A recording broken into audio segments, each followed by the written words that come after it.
AC कमरा, एक कमरे का किराया 14,000, 2 दिन में 13 लाख का खाना। इंडिया गठबंधन की बैठक थी या पिकनिक स्पॉट?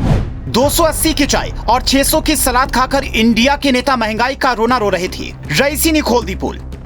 आपको लगता है कि इंडिया गठबंधन के नेता इस देश की महंगाई को लेकर परेशान है, तो इस रिपोर्ट को पूरा जरूर देखिएगा। बहुत लोगों को हमारी बात अच्छी ना लगे, लेकिन मोदी को हराने का सपना देखने वाले देश के गरीबों के बारे में कितना सोचते हैं, रिपोर्ट को आखिर तक देखिएगा, क्योंकि इसमें कुछ ऐसी जानकारियां आने वाली हैं जो आपके होश उड़ा देंगी। इतने महंगे होटल में बैठकर जो लोग चर्चा कर रहे थे कि मोदी राज में महंगाई आ गई है, हाय रे नेता, जब 200 रुपए की चाय उनके गले के नीचे उतर रही होगी तो किसी ने भी मना नहीं किया होगा, बल्कि गटगट पी गए होंगे। किसी को भी तब ये अंदाजा नहीं हुआ होगा कि इस देश में बहुत सारे लोग ऐसे हैं जो पूरे दिन काम करने के बाद भी 280 रुपए नहीं कमा पाते। सिर्फ कमरों का हिसाब देखा जाए तो 2 दिनों के लिए 22 लाख से ज्यादा 65 नेताओं के कमरे को बुक कराने में खर्च कर दिए गए। एक नेता कम से कम एक दिन में 10,000 रुपए का खाना खा गया होगा।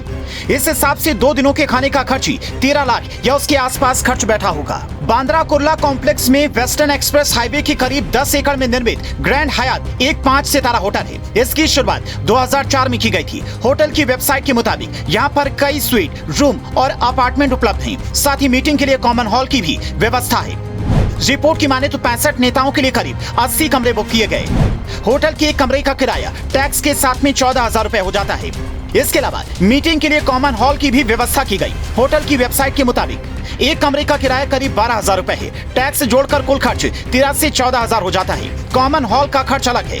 मंत्री उदय सामंत के मुताबिक 54,000 रुपए तो सिर्फ कुर्सी पर महाविकास अघाड़ी के नेताओं ने खर्च की। सामंत के मुताबिक ग्रैंड होटल में खाने की एक प्लेट की कीमत 45 रुपए है। इंडिया गठबंधन के नेताओं के लिए होटल में महाराष्ट्र के पारंपरिक भोजन की व्यवस्था की गई। इसमें वड़ा पाव, झुमका भाकर आदि है। 31 अगस्त के डिनर में महाराष्ट्र की प्रसिद्ध व्यंजन वड़ा पाव, पुरण पोली, श्रीखंड पूरी, भरे हुए बैगन के साथ ही शाकाहारी और मांसाहारी दोनों प्रकार के व्यंजन परोसे गए। होटल की वेबसाइट की रेट लिस्ट के मुताबिक एक प्लेट वड़ा पाव की कीमत 700 रुपए है। ग्रैंड हयात होटल के भीतर 6 रेस्टोरेंट हैं, जिसमें एक प्लेट खाने की औसत कीमत 4,000 से 4500 के बीच है। मीटिंग में करोड़ों रुपए के खर्च के सवाल पर शिवसेना के आदित्य ठाकरे ने कहा, पहले बीजेपी और शिंदे के लोग ये बताएं कि सूरत और गुवाहाटी चार्टर प्लेन की व्यवस्था किसने की थी, वहाँ होटल में ठहरने का इंतजाम किसने किया था। बस इसी से अंदाजा लगा लीजिए कि गरीबी और महंगाई पर बात करने वाले नेताओं को आपकी गरीबी और महंगाई से कितना फर्क पड़ता है।